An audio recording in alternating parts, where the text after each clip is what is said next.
Assalamualaikum warahmatullahi wabarakatuh. Saya Isyandi Muhammad Fadilah dari kelas H dengan NIM 522041143 akan bahas use case diagram dengan motivasi lampaui mimpimu dengan caramu sendiri.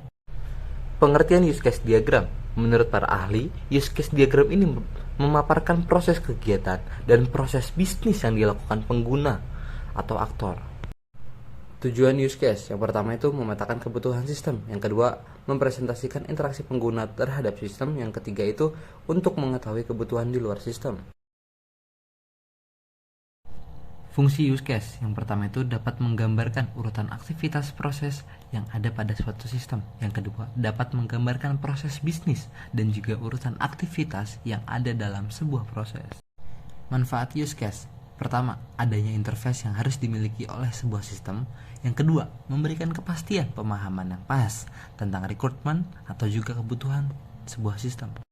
Karakteristik use case. Yang pertama itu interaksi atau dialog antara sistem dan pengguna atau aktor. Use case harus menyediakan nilai minimal kepada satu pengguna.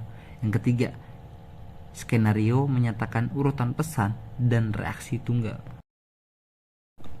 Nah, untuk selanjutnya ini kita akan bahas tentang simbol use case.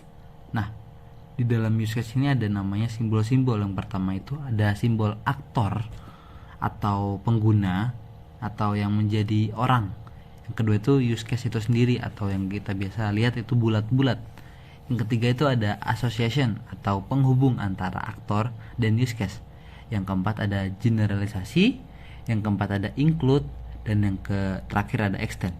Dan kita akan bahas 3 komponen utama, yaitu aktor, use case, dan association di slide selanjutnya.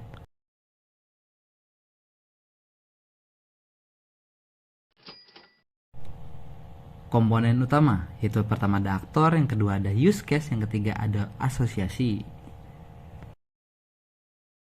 Pertama itu aktor, orang, proses, atau sistem lain yang berinteraksi dengan sistem informasi yang akan dibuat di luar sistem informasi. Yang kedua ada use case, fungsionalitas yang disediakan sistem sebagai unit-unit yang saling bertukar pesan antara unit dan aktor. Jadi use case ini tuh interaksinya.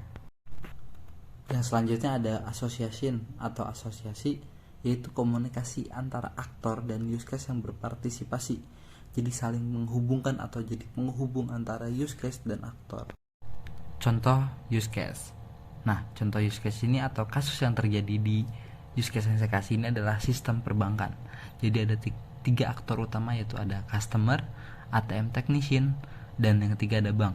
Jadi ada customer itu bisa berinteraksi dengan bank, yaitu dengan cara check balance, deposit, withdraw cash, dan transfer funds. Dan sedangkan ATM teknisi hanya bisa maintenance dan repair.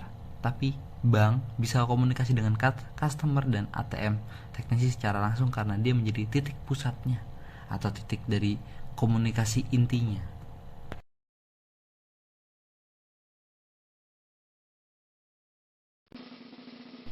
Mungkin sekian dari saya, kurang lebih mohon maaf. Thank you, terima kasih sudah memperhatikan. Salam dari saya, assalamualaikum warahmatullahi wabarakatuh.